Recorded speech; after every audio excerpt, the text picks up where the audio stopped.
qual ou quais foram os grandes avanços da dermatite atópica nos últimos 5, 10 anos.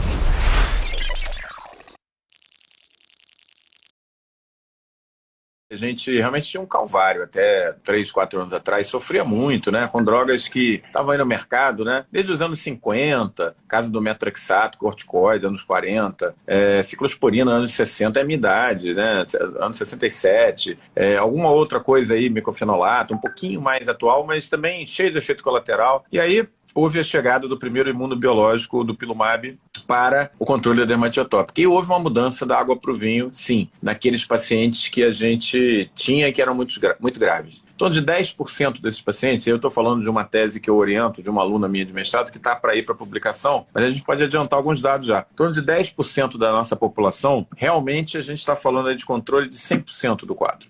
Casos graves que eu estou falando, né? Controle de 100% dos casos. Acontece em todos os pacientes? Não. Em torno de 10, 15%, dependendo das séries e da nossa séries de trabalho e da nossa aqui. Mas esses pacientes ficam livres da doença, usando a medicação. Aí você está falando aí de mais uns 60% em que há uma redução tremenda desse score de avaliação de dermatite atópica. Aquele paciente que era 70, 80 e cai para 20. Ele não zerou, mas ele tem uma outra qualidade de vida. Você trouxe ele para uma dermatite atópica leve, em que ele consegue levar bem essas lesões cutâneas, às vezes só com tratamento tópico, além da medicação. Então, assim, esse é uma evolução muito grande. O outro ponto importante dessa droga é a segurança, né? Porque já tem 10 anos de uso, 5 anos de aprovação no FDA, mas mais de 10 anos de uso nos estudos clínicos. Eu mesmo já tenho 3 anos de uso, com vários pacientes, tem mais de 30 pacientes tratados. Muito segura, praticamente sem efeito colateral. Tanto é que está sendo liberado já a partir de 2 anos e tem trabalhos com 6 meses de idade. Isso não é fácil, não é qualquer imunobiológico que é liberado para essa faixa etária. Você sabe disso, você conhece bastante imunobiológico. Pediátrica é complicado. É complicado. Então, assim, os dados são muito robustos. Então, você tem uma coisa favorável com essa nova medicação, é a segurança. E, obviamente, quando a gente está falando de crianças, de jovens, até de bebês com dermatite atópica, isso faz toda a diferença do mundo, né? Então, esse novo tratamento que veio, chegou no Brasil tem 3 anos, mas nos Estados Unidos foi liberado há 5 e já tem estudos andando há 10 anos, mostra algumas coisas interessantes. Boa resposta clínica sustentada. Depois de 4 anos e meio de uso, lá pelos 52 semanas, o paciente, 52 meses, né? Ele volta a ter uma melhora, ele estabiliza e depois ele volta a melhorar lá para frente. Ele não faz anticorpos contra esse imunobiológico, ou seja, ele mantém a eficácia dele ao longo do tempo. Então, assim, é tudo de bom, né? Porque é uma boa resposta, é uma medicação muito segura. Qual que é o problema com ela ainda? São 2, né? É uma medicação injetável. Então, nem todo paciente é afeito à medicação injetável. A medicação injetável acaba tendo que ser feita numa clínica de infusão e tal. A segunda coisa é, obviamente, a acessibilidade, porque é um remédio caro. É um remédio que você pode acessar pelo plano de saúde, mas tem que entrar com processo, muitas vezes contra o plano e tal. Tem que ter todas as questões aí que o seu médico vai poder te orientar. Ou para o paciente que não tem plano de saúde, tem que ir via SUS, muitas vezes judicializando esse acesso. Então, não é assim um remédio para usar e estar em qualquer esquina, porque ele é um remédio caro, é um remédio de alta tecnologia, muito eficaz, seguro, mas tem a questão de custo envolvido.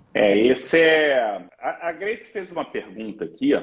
Quando termina o tratamento, não tem recidiva? Eu acho que vale a pena comentar isso de 2 formas. A doença é crônica, aqui a gente está tratando consequência, não necessariamente causa, né? A gente não sabe exatamente o que fez começar, e toda vez que a gente trata consequência, a gente tem esse problema, independente se o remédio é caro, barato, mais ou menos. Mas eu acho que vale a pena a gente retomar o caso de pênfigo que eu comecei lá atrás, que em 2016 ela não tinha nenhuma doença de base, começamos o corticoide, hoje ela é diabética, hipertensa, tem glaucoma. Qual que é o custo disso para a sociedade? O corticoide é barato, e o resto? Qual que é o custo? Então, custo em saúde é uma condição, complexa, não é um cálculo fácil, mas a gente está falando de pacientes que, se não estivessem usando essa medicação, estariam usando provavelmente ciclosporina ou corticoide. Eu tenho certeza que a médio e longo prazo isso não é mais barato. Não é mesmo.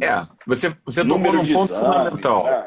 Tem pedido de exame ao longo dos anos, tem internação desses pacientes, tem as complicações, o paciente fica deprimido, ele perde emprego, ele deixa de ser produtivo, ele toma remédio para parar a coceira e ele não acorda no dia seguinte, a produtividade dele cai no trabalho. Se é uma criança, rende menos no colégio, isso afeta a formação educacional, a escola, se vai passar, não vai passar no vestibular e tal, a longo prazo. Então, quando a gente pensa em custo, a gente não pode pensar só no custo daquele produto. Ah, mas é caro. É exatamente isso aí que você falou. Existem outras economias que você faz ao longo dos anos que abatem esse custo, né? Então, quando você olha o valor dessas novas drogas, você pode achar proibitivo. Mas elas, na verdade, fazem sentido a longo prazo. Por isso que o governo brasileiro, mesmo lidando com um orçamento apertado no SUS, ele faz a compra. Por que ele faz a compra? Porque ele entende que tem aquele perfil de paciente que precisa dessa medicação, porque não tem outra opção. Não é uma medicação para usar para qualquer paciente. Mas, e para esse indicação paciente, clara e precisa, né? exatamente.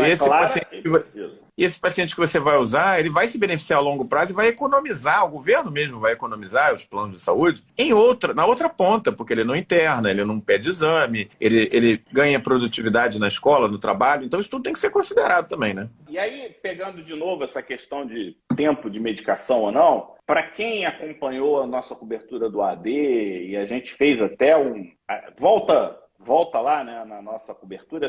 No segundo episódio do AD, lá no nosso Spotify, a gente explica a diferença de imunobiológico para pequenas moléculas. E com as pequenas moléculas no jogo, o que vai acontecer? A gente vai ter essa possibilidade de espaçar mais a dose, de diminuir. O famoso, eu não gosto muito da palavra, não, desmamar. Assim como a gente desmamava o corticoide, a gente vai conseguir desmamar pequenas moléculas, provavelmente no futuro, se elas continuarem se mostrando seguras, tão seguras quanto elas são eficazes. Então, essa é uma questão que, pelas características da medicação, é muito difícil de se fazer com imunobiológico, mas a gente faz. Por exemplo, adalimumab, psoríase de 15 em 15 dias. Aí começa a ficar muito tempo estável, a gente vai afastando para cada 3 semanas. Está indo bem, a gente, entendeu? Afasta um pouquinho mais. Aí vai fazendo esse jogo, mas a doença é crônica. A gente não tratou o que fez a doença aparecer, como, por exemplo, em quem tem angina estreptocócica e desenvolve psoríase gutata depois. Então, nesse caso, você tira o que causou a psoríase e o moleque fica bem. Não é assim que acontece? Você vai na causa, resolve o problema. Então, isso mostra pra gente que temos muito ainda a aprender, né?